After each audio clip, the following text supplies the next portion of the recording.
Proclamação do Evangelho de Jesus Cristo segundo Lucas. Naquele tempo, os publicanos e pecadores aproximavam-se de Jesus para o escutar.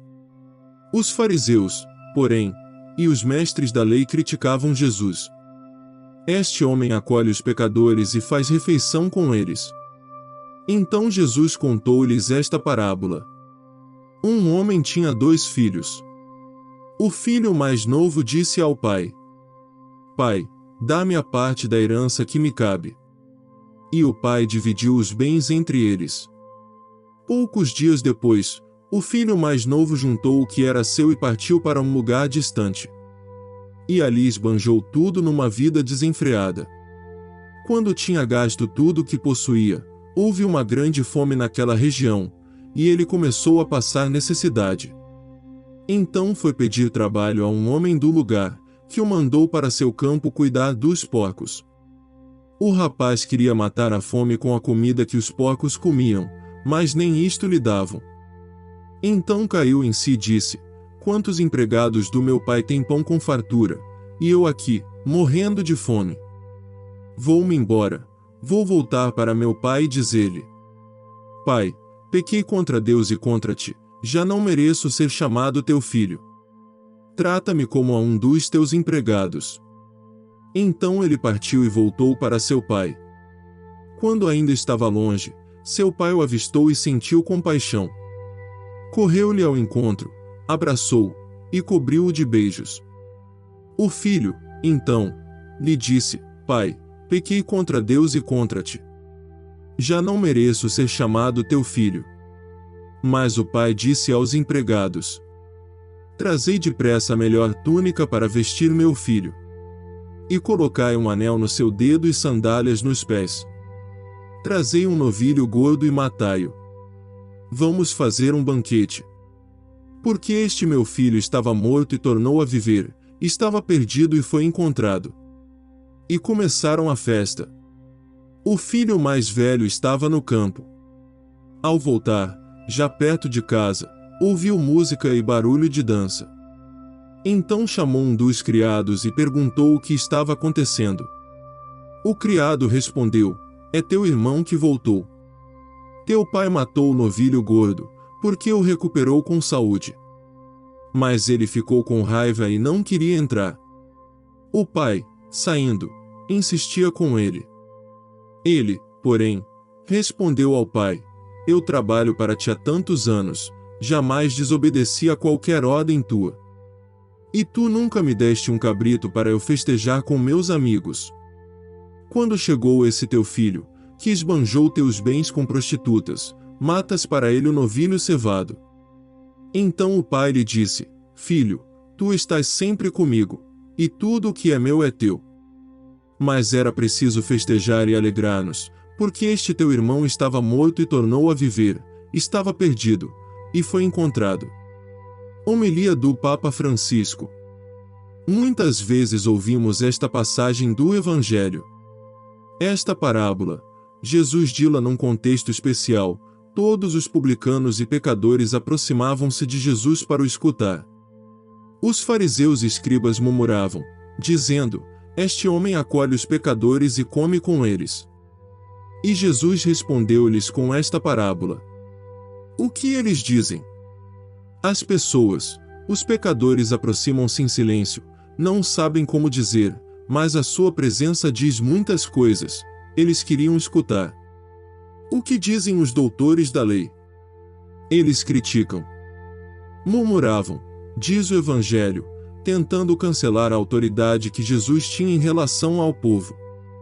Esta é a grande acusação: ele come com pecadores, é um impuro. Então, a parábola é um pouco a explicação deste drama, deste problema. O que é que estas pessoas sentem? As pessoas sentem a necessidade da salvação. As pessoas não sabem distinguir bem, intelectualmente: devo encontrar o meu Senhor, para que ele me encha. Precisam de um guia, de um pastor. E as pessoas aproximam-se de Jesus porque veem nele um pastor, devem ser ajudadas a caminhar na vida. Sentem esta necessidade. Os outros, os doutores, sentem suficiência, fomos à universidade, fiz um doutorado, não 2 doutorados. Bem sei muito bem, o que diz a lei, melhor, conheço todas as explicações, todos os casos, todas as atitudes da casuística. E eles sentem-se suficientes e desprezam as pessoas, desprezam os pecadores, o desprezo pelos pecadores. Na parábola, o que é que se diz? O filho diz ao pai: dá-me o dinheiro e eu vou-me embora. O pai dá-lhe, mas não diz nada porque é pai. Talvez tenha tido a recordação de alguma tolice feita quando era jovem, mas não diz nada. Um pai sabe sofrer em silêncio. Um pai olha para o tempo. Deixa passar os maus momentos.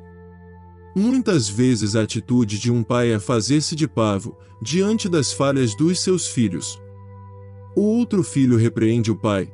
O Senhor foi injusto, diz. O que sentem as pessoas da parábola? O jovem sente o desejo de dominar o mundo, de ir além, de sair de casa, e talvez viva na casa como numa prisão, e também tem a suficiência de dizer ao pai: dá-me o que é meu. Sente coragem, força. O que é que o pai sente? O pai sente dor, ternura e muito amor. Então, quando o filho pronuncia outra palavra, vou levantar-me, quando cai em si vou levantar-me e irei ter com o meu pai, encontra o pai à sua espera, veio de longe. Um pai que sabe esperar o tempo dos seus filhos. O que é que o filho mais velho sente? Diz o Evangelho, ficou indignado, ele sente esse desprezo. E tantas vezes, para essas pessoas, ficar indignado é a única maneira de se sentir digno. Eis as coisas ditas nesta passagem do Evangelho, as coisas que se sentem. Mas qual é o problema? O problema, vamos começar pelo filho mais velho. O problema é que ele estava em casa, mas nunca percebeu o que significava viver em casa. Cumpria as suas tarefas, fazia o seu trabalho, mas não entendia o que era uma relação de amor com o seu pai. O filho mais velho ficou indignado e não quis entrar. Mas esta já não é a minha casa. Pensou. Como os doutores da lei. Não há ordem. Veio este pecador e fizeram-lhe uma festa. E eu? O pai profere palavras claras: filho, tu estás sempre comigo e tudo o que é meu é teu. E disto o filho não se dava conta, vivia em casa como num hotel, sem sentir aquela paternidade. Tantos hóspedes, na casa da igreja, que se julgam patrões. É interessante, o pai não diz uma palavra ao filho que volta do pecado, só o beija, abraça e lhe dedica um banquete, deve explicar-lhe, para entrar no seu coração. Ele tinha o coração blindado pelos seus conceitos de paternidade, de filiação, de modo de viver. Lembro-me que certa vez um sacerdote idoso e sábio, um grande confessor, um missionário, um homem que amava tanto a igreja, falando de um sacerdote jovem, que era muito seguro de si mesmo, muito crente, que se julgava valoroso e que tinha direitos na igreja. O idoso disse-lhe: rezo por isto, para que o Senhor lhe coloque uma casca de banana no caminho e o faça escorregar. Isso far-lhe-á bem. Como se dissesse, embora pareça blasfêmia, far-lhe-á bem pecar, porque depois deverá pedir perdão e assim encontrará o Pai. Esta parábola do Senhor diz-nos muitas coisas, uma resposta para aqueles que o criticavam porque ele andava com os pecadores. Mas também hoje muitos, pessoas da igreja, criticam aqueles que se aproximam de pessoas necessitadas, de pessoas humildes, de pessoas que trabalham, até aqueles que trabalham para nós. Que o Senhor nos dê a graça de entender qual é o problema. O problema é viver em casa sem se sentir em casa, porque não há relação de paternidade, de fraternidade, apenas a relação de companheiros de trabalho.